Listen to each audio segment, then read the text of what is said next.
Donc la bascule, on l'a créée, enfin elle a ouvert ses portes exactement en mai 2015.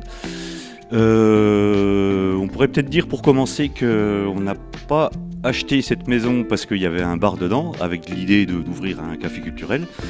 Mais c'est le contraire, en fait, on a acheté cette maison et coup de chance, il y avait un bistrot dedans et puis on s'est dit qu'au bout de quelques temps, on s'est dit ça serait peut-être assez intéressant d'en faire quelque chose et puis donc voilà, l'idée a germé comme ça. Et puis donc il a fallu quand même 1 an, 2 ans même avant que tout se mette en place, qu'on rafraîchisse un peu les lieux, qu'on trouve l'équipement qu'il nous fallait pour ça, notamment en éclairage et en son, mais aussi des tables, des chaises, de la vaisselle. Et puis on s'est lancé en mai 2015.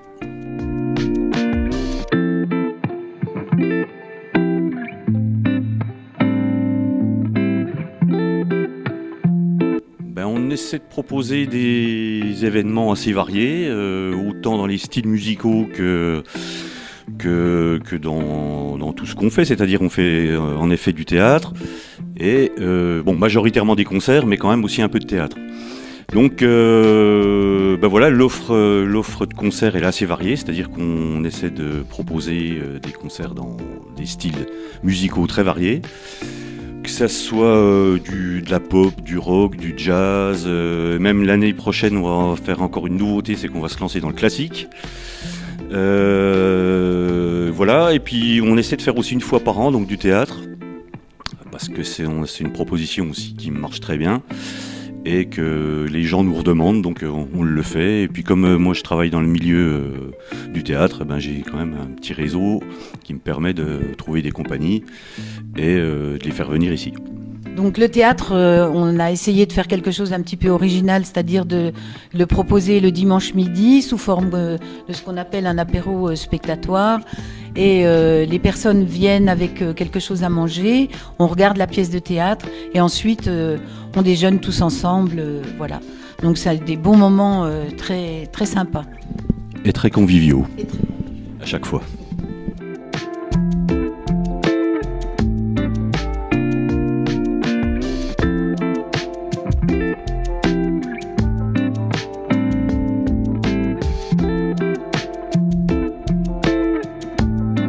A priori, je vois pas de raison pour laquelle la culture ne pourrait pas se passer aussi à la campagne.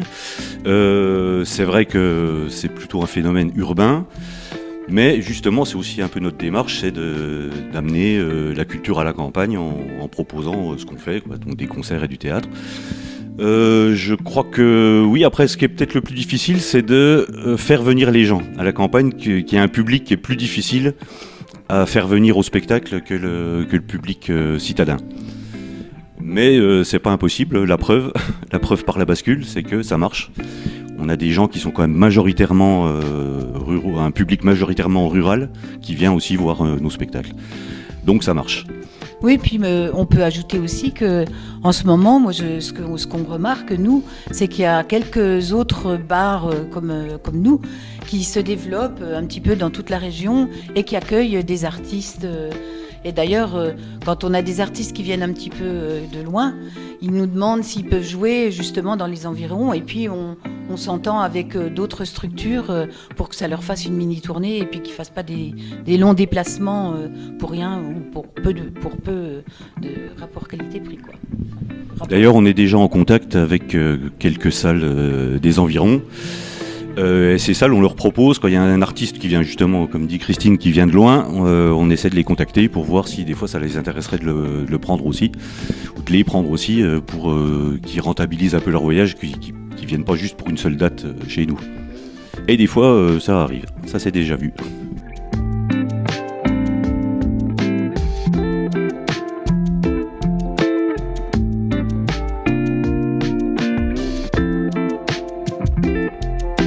Je dirais qu'on est assez privilégié à Guyan-Durnes parce qu'on a une offre culturelle qui est quand même assez importante, puisque déjà il y a nous et puis il y a aussi nos voisins avec l'association Grange Culture qui propose aussi des événements, des expositions, enfin ils font aussi pas mal de choses. Plus il y a aussi un comité des fêtes à Guyan-Durnes qui fait aussi des animations, des événements. Donc je dirais que l'offre culturelle, pour un village de 300 habitants, elle est relativement importante comparée à pas mal d'autres villages des environs, enfin, ou même de plus loin. Voilà, on a quand même une chance, enfin, voilà, une belle proposition, je dirais.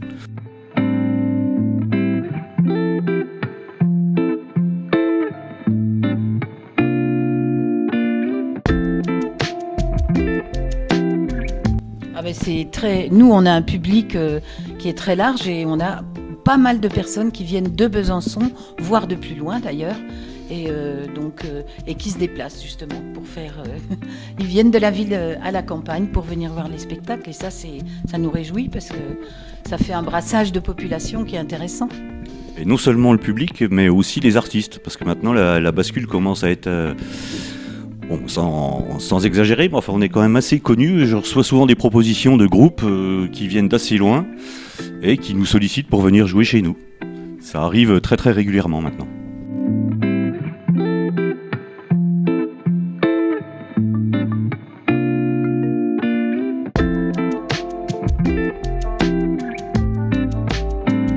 Je dirais que la plus-value, c'est surtout l'intimité du lieu. C'est un lieu qui est assez petit, donc il y a un contact très proche avec le public. Nous, on essaie de notre côté de les accueillir du mieux qu'on peut, notamment par exemple quand ils viennent de loin, ils logent à la maison après le concert. Voilà, on les restaure. Enfin, généralement, ceux qui sont venus une fois nous demandent souvent pour revenir. Donc c'est qu'ils ont passé un bon moment et puis ils aiment bien le public d'ici. C'est un public très attentif, très à l'écoute. Donc c'est ce que les artistes cherchent la plupart du temps. Donc voilà, alors après les cachets sont pas énormes vu que nos moyens sont pas non plus énormes, hein. C'est une petite salle, on travaille sans subvention jusqu'à maintenant.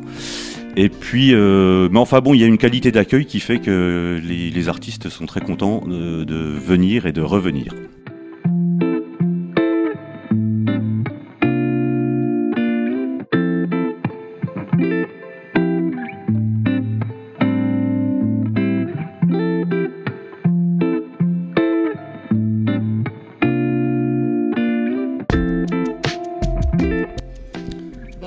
Moi, pour ma part, parce que Philippe c'est encore autre chose, mais c'est que depuis toujours, moi je vais voir des concerts, j'adore ça.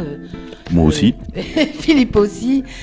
Moi j'y ai emmené mes enfants lorsqu'ils étaient petits. Voilà, ils ont été éduqués avec la musique, avec les concerts, et puis le théâtre également, et puis après toute forme de culture, bien évidemment. Hein. Et puis Philippe, c'est encore une... Puis moi j'ai un peu un rapport particulier à la culture parce que c'est venu, j'ai commencé ma carrière au Cirque Plume. Donc j'étais juste un technicien, hein, comme ça, puis même je ne connaissais rien au monde du spectacle en fait au départ. Et puis ça m'a plu instantanément, ce milieu-là, puis ça m'a tellement plu que 35 ans après, je suis toujours dans le monde du théâtre essentiellement. Et donc voilà, effectivement, moi je vois beaucoup de pièces de théâtre par mon métier, hein, comme je suis technicien lumière au théâtre, enfin je travaille dans différents théâtres. Et puis, plus, donc, comme dit Christine aussi, les concerts, voilà, depuis très très longtemps, depuis toujours, j'ai envie de dire, depuis que je suis adolescent, je vais voir des concerts, et donc c'est quelque chose qui m'a toujours plu, quoi. Donc là, quand on a eu cette occasion, cette opportunité de créer la bascule, c'est une façon aussi, c'est une sorte de continuité entre mon travail et puis ma passion, quoi.